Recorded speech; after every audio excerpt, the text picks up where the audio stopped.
On va voir avec Laurent un petit peu maintenant comment on peut s'en sortir. Si jamais on peut passer directement à cette tronculaire pour toutes les chirurgies, s'il y a encore des indications pour des blocs plus proximaux, et après faire un petit peu le ménage sur les indications qu'on peut trouver. Tout à fait Thierry. Merci Laurent. Ah non, pardon. Alors, les acteurs, quel bloc on peut faire? Donc, je vous ai regroupé. Alors, comme la question était, est-il encore la place pour les blocs proximaux? J'ai distingué les blocs proximaux des blocs distaux pour la chirurgie dite simple de la main. Alors le bloc interscalénique, je crois que tout le monde est d'accord pour dire bien sûr non, puisque en fait on a un bloc que des racines C5, C6 et qui n'est pas suffisant, enfin principalement des racines C5, C6 qui ne veut pas être suffisant pour une chirurgie de l'ensemble de la main. On a vu que la plupart des nerfs étaient concernés. Les blocs supraclaviculaires, on va dire périclaviculaires, supra ou infra, qui ont l'avantage de pas de mobilisation, pas de mobilisation du bras. Pour les supra, également avec un risque pleural, de ponction pleurale, même si l'échographie nous a permis de réduire ce risque, il est toujours présent. Un risque de paralysie phrénique pour le supraclaviculaire également. Il faut savoir en supraclaviculaire, surtout qu'on fait des volumes relativement importants, puisque les études montrent qu'on doit être autour entre 20 et 30 millilitres. On a un risque d'ascension et de paralysie phrénique, ce qui peut poser des problèmes. Pour le bloc infraclaviculaire, il a l'avantage d'une certaine simplicité, mais en sachant que on ne voit pas forcément les faisceaux, que c'est un peu une injection à l'aveugle. Et puis, je dirais, un peu la technique de référence, qui est le bloc axillaire, dont on connaît bien la réalisation et dont on connaît bien également les faibles risques. L'inconvénient, c'est qu'il faut mobiliser le bras et on peut voir que ce ne sera pas toujours simple. Alors, comment on choisit? Sur quels critères? Bon, je vous ai mis une diapositive qui est déjà assez ancienne, mais qui reprend un petit peu les différents éléments. Il y a bien sûr le siège de la chirurgie. Bon, on est au niveau de la main, donc c'est sûr qu'il y a un certain nombre en fonction du côté de territoire qu'il faudra bloquer. Le patient lui-même, s'il y a des antécédents respiratoires, donc un peu sévères, donc je vous rappelle qu'ils peuvent contre-indiquer un bloc supraclaviculaire avec le risque d'extension phrénique.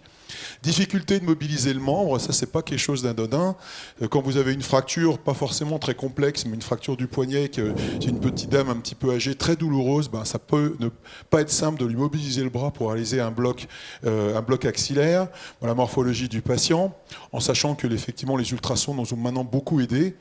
Les anomalies de la crase, en fait, d'une façon générale, c'est les blocs profonds qui sont contre-indiqués si on suit les recommandations. Ça peut se discuter pour le bloc infraclaviculaire. La coopération du patient, donc notamment en pédiatrie où certains patients pusillaniment. Maintenant, on sait qu'effectivement, il y a maintenant la littérature pour affirmer qu'effectivement, le fait d'associer une anesthésie générale avant un bloc n'aggrave pas le risque lié à ce bloc. Et en pédiatrie, on a même montré que ça diminuait plutôt les risques liés au bloc. Le contexte clinique, est-ce qu'il y a un garrot, pas de garrot? La technique chirurgicale, dans quel territoire, la durée opératoire. Il y a certains chirurgiens que l'anesthésique locale dans le champ opératoire ne gêne pas. Il y en a d'autres qui préfèrent ne pas avoir d'anesthésique locale. En urgence, faut être simple et efficace et être rapide. Les cathéters, ça on va en reparler après, je passe. Le caractère ambulatoire, là aussi, c'est juste pour évoquer la question, est-ce qu'on fait des blocs courts, des blocs longs? Je dirais que d'ailleurs, c'est pas tant le fait de faire un bloc, de se laisser sortir un patient avec un bloc qui pose un problème, c'est peut-être le fait de, si vous faites un bloc court en ambulatoire, est-ce que ça ne vaut pas le coup justement de pouvoir évaluer le patient avant qu'il sorte, plutôt que de lui laisser un bloc qui va se réveiller en pleine nuit. C'est une discussion qu'on pourra avoir après. L'anesthésiste, là aussi, on est plus ou moins expérimenté. On peut prendre des gardes d'urgence alors qu'on était aux soins intensifs le reste de la journée.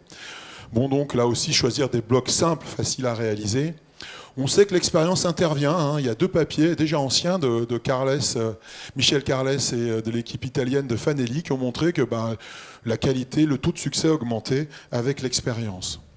Alors, on va refaire très rapidement un peu d'anatomie, mais je pense que ça va tout à fait compléter ce que disait Hugues précédemment.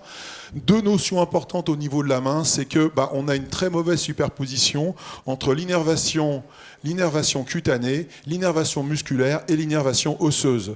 Et pour illustrer, je vous ai mis la paume de la main. En fait, dans la paume de la main, il y a carrément 3 étages. Vous avez un premier étage ici qui est très superficiel avec des branches palmaires qui viennent l'un du nerf ulnaire, l'autre du nerf médian et qui innervent uniquement la base de la paume de la main. Et ces nerfs naissent dans la région du poignet. Et c'est vrai que si vous piquez trop bas ces nerfs, ben, ces petits rameaux peuvent vous échapper.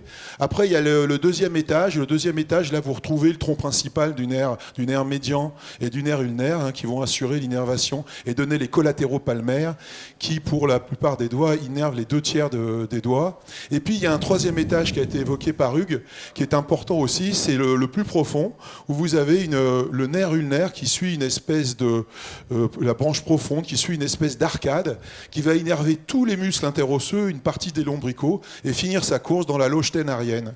Donc vous voyez que, en fonction, pour avoir une plaie de la main à explorer, on est bien en superficie, on a fait un médian parce que c'était entre le deuxième et le troisième doigt, puis on va arriver au niveau de l'interosseux, et là, le nerf interosseux, il est innervé par l'ulnaire. Donc tout ça, c'est des notions qu'il faut avoir et connaître. Au-dessus aussi, qui est important, c'est les zones de recouvrement qui ont été évoquées également précédemment. Vous avez ici en bleu foncé les zones qui sont toujours attribuées au nerf, et puis vous avez après en bleu plus clair les variations possibles. Donc d'abord c'est important pour savoir où on doit tester ces nerfs. Par exemple pour le médian c'est la pulpe du deuxième ou du troisième, et puis ça reprend ce qu'évoquait Hugues avec les risques de zones de superposition qui peuvent nous gêner et faire qu'en sorte que on avait fait les bons blocs, mais finalement il y avait une variation anatomique et il fallait compléter avec un autre. Alors un autre élément qui est important, c'est le garrot. Et ça, c'est quelque chose, j'avais mis comme QCM, est-ce qu'on peut faire de la chirurgie sous garrot sans anesthésie dans le territoire du garrot? La réponse est oui, mais à certaines conditions. Vous avez le petit diagramme qui est en haut, ici à gauche. En fait, c'est l'évolution de la douleur sous garrot. Vous voyez que cette douleur, elle évolue en deux phases. Une première phase lors du gonflement du garrot, qui fait que vous avez les EVA sur le côté. La douleur est d'autant plus intense que l'on a gonflé fort le garrot. C'est-à-dire que la première recommandation, c'est qu'il faut rester au-dessus des 100 mm de mercure sur la pression systolique pour être sûr d'être au-delà de la pression d'occlusion. Et il n'y a pas besoin d'aller au-delà. Donc, et après, vous avez une zone de plateau, vous avez des EVA qui sont entre 2 et 3. Et puis au bout d'un moment, ça remonte et ça impose le dégonflement du garrot. Et ça, quelle que soit la pression. Le patient ne le supporte plus, il faut le dégonfler. Donc grosso modo, à condition de ne pas gonfler trop fort le garrot initialement, et à condition de rester inférieur à 10-15 minutes, on peut faire des chirurgies, et ça représente déjà pas mal, encore les doigts arceaux, des canaux carpiens, pour faire des chirurgies sans problème. Là, c'est une étude qu'on avait faite il y a quelques années, sur des canaux carpiens, 270 canaux carpiens, et vous voyez qu'on avait regardé les EVA, et vous voyez qu'en fait, en dehors, sur cette série, on n'a eu une patiente qui avait nécessité de dégonfler le garrot, en tout cas de rajouter une sédation plutôt pour tolérer le garrot, mais chez la majorité, les gens l'ont considéré comme douloureux mais supportable.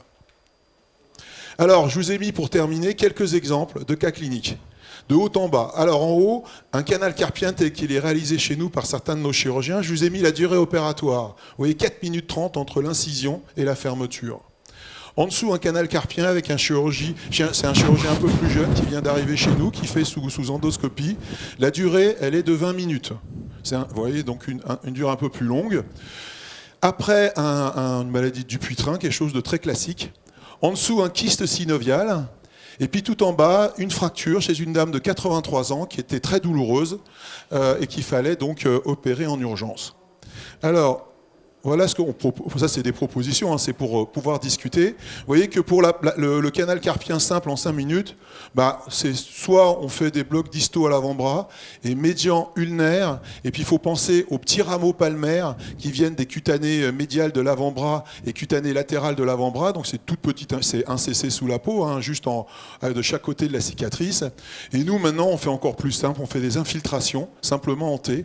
Le chirurgien nous a demandé de ne pas bloquer le nerf médian parce qu'il s'était manger une branche ténarienne et il voulait pouvoir faire une paresthésie s'il s'approchait trop près du nerf. En dessous, vous voyez, donc durer 20 minutes, là c'est un bloc axillaire parce que 20 minutes c'est un petit peu long et la tolérance par le patient risque d'être un petit peu insuffisante. Et donc là, et en plus le chirurgien ne voulait pas du tout d'anesthésique locale dans sa zone opératoire, donc on propose un bloc axillaire. En dessous, c'est une maladie de Dupuytren. En gros, c'est une trentaine de minutes globalement. Il y a un garrot également. Là, pareil, c'est vraiment la chirurgie classique. Et là, on garde un bloc axillaire. La question peut se poser d'utiliser des blocs différentiels.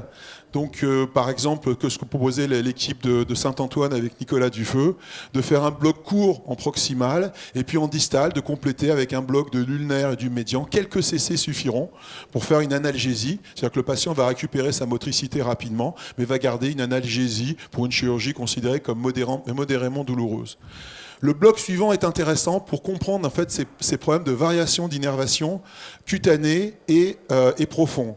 Donc là, je vous ai mis l'anatomie, c'est un petit peu difficile à voir, mais grosso modo, au niveau cutané, c'est assez simple. Vous avez, où se situe le kyste, besoin de bloquer le cutané postérieur de l'avant-bras, qui est une branche du nerf radial, mais qui est née du nerf radial au niveau du bras, très très précocement. Bloquer le cutané médial de l'avant-bras, qui est donc un nerf indépendant qui naît dans la région axillaire. Et puis de l'autre côté, vous avez besoin du cutané latéral, qui est la branche terminale du musculo-cutané. Et puis comme ça s'étend sur le dos de la main, il va vous falloir le radial superficiel et la branche dorsale du nerf ulnaire. Alors ça paraît un petit peu complexe, mais finalement, il suffit de faire une traçante juste en dessous le kyste, je dirais. Si j'y arrivais, non, c'est ici. Voilà, vous voyez, juste en dessous le kyste ici, on fait une traçante, et puis on a une excellente anesthésie cutanée. Et puis on incise. Alors vous savez que les kystes synoviaux, ils viennent de l'articulation du poignet. Donc on insiste, tout se passe bien, on commence à disséquer, le chirurgien commence à disséquer son kyste, puis il arrive au niveau de l'articulation, et là le patient il a mal. Pourquoi il a mal ? C'est ce que vous avez en jaune en dessous, que si vous pouvez voir, qui est l'innervation par le nerf interosseux postérieur de l'articulation du poignet. Donc on rajoute, alors c'est pas très difficile, mais sous échographie on peut arriver à le voir, et si on le voit pas, il suffit d'injecter au niveau de la membrane interosseuse, on injecte quelques cc et ça suffit pour bloquer le nerf interosseux postérieur. Donc vous voyez, une infiltration et un nerf profond, il fallait juste penser à un nerf interosseux postérieur. Enfin, un dernier exemple, c'était donc une fracture du poignet chez cette patiente hyper douloureuse. Alors on peut un petit peu lui faire un peu du produit blanc magique pour lui mobiliser le bras, mais dans ce cas-là, on peut tout à fait discuter un bloc infraclaviculaire, voilà, qui va être de réalisation simple, facile, que vous pouvez utiliser avec même un anesthésique local de courte durée d'action. Une fois que le poignet sera immobilisé et plâtré, on peut penser que la douleur sera plus simple à gérer. Voilà ce que je voulais vous dire et pour lequel on peut discuter. On va commencer à discuter. En tout cas, ce qui est bien sur vos deux topos, c'est qu'on se rend bien compte de la complexité de l'innervation de la main et du poignet, qui fait qu'en fait, si on doit répondre à la question que tu avais au départ, y a-t-il des indications encore des blocs proximaux, ou en tout cas peut-on faire largement des blocs distaux pour la chirurgie de la main ? A priori, sur ce que tu nous donnes, la plupart des indications, c'était pas des blocs distaux, ou alors pas pour de la chirurgie.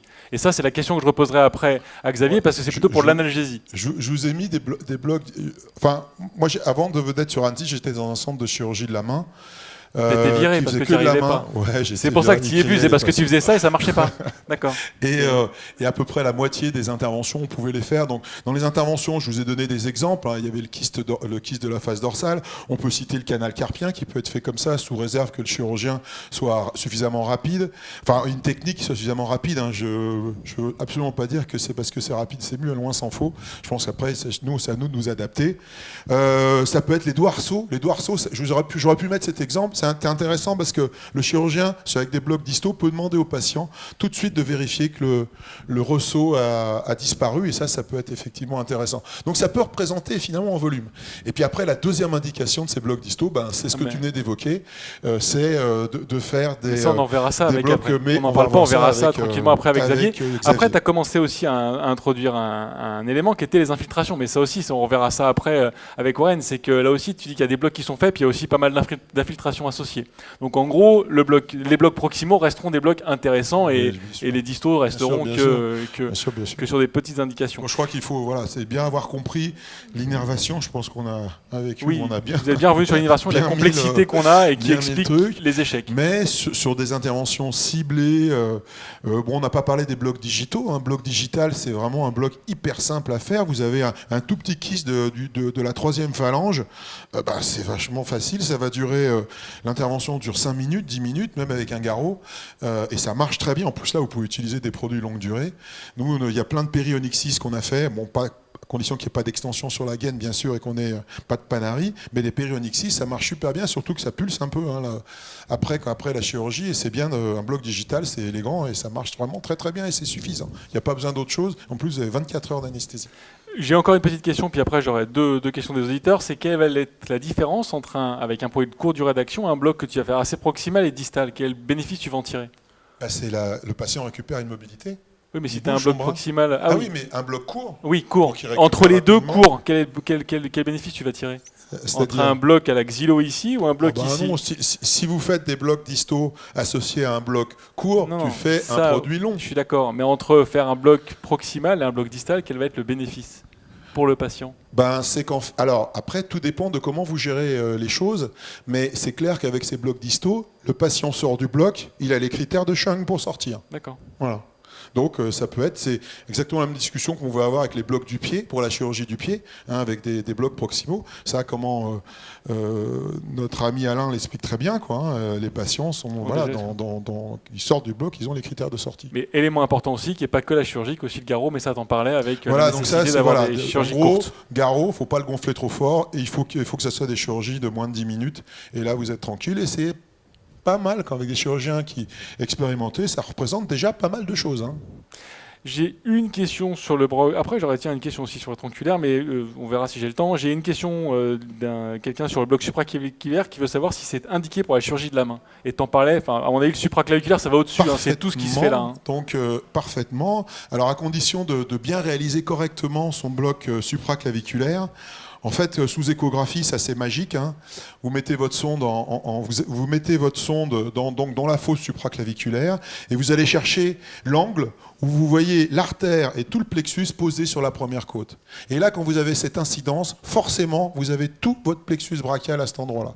Donc oui, on peut faire de la chirurgie de la main, puisque vous avez, avec les mêmes limites qu'un bloc axillaire, et on montrera toujours la petite anastomose de Hirtel, et voilà, avec des deux, mais pour la chirurgie de la main, oui, on peut faire un bloc supraclaviculaire à cette condition-là. Il faut vraiment qu'on soit sur la première côte pour être sûr de bien tout avoir, tout l'ensemble du plexus. Après, j'aurais une autre question, mais qu'on reverra pour la chirurgie du poignet, où on me demandait là aussi s'il fallait des blocs proximaux avec une association des blocs distaux, mais ça, je pense que c'est une question qu'on verra avec Xavier. Et juste une question aussi que je reposerai à Warren, c'est tous ces blocs tronculaires, parce que c'est fait aussi aux urgences par les urgentistes. Est-ce que pour ces blocs tronculaires, c'est un peu provocateur, hein? Est-ce qu'il faut perfuser nos patients ou pas? Tu me cherches, toi. Parce que tu es mon grand frère de l'anesthésie. Tu m'as toujours montré la voie. Donc, en tant que membre du bureau de l'ASFAR, oui, quand vous faites Laurent une Delaunay, je parlais anesthésie, déjà à il faut Laurent Delaunay. perfuser Et Laurent le Delaunay, qu'est-ce qu'il patient. pense? Pas de problème. Et Laurent Delaunay?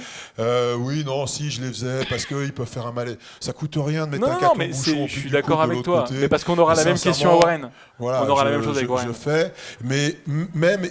Pour parler quand on a des locales seules, on a poussé, nous on n'intervient pas, mais on a poussé nos chirurgiens à faire mettre un cathlon parce que ça coûte rien de mettre un cathlon. S'il y a un problème, ils nous appellent pour faire un coup d'atropine ou un petit peu d'hypnovel parce que le patient va pas bien.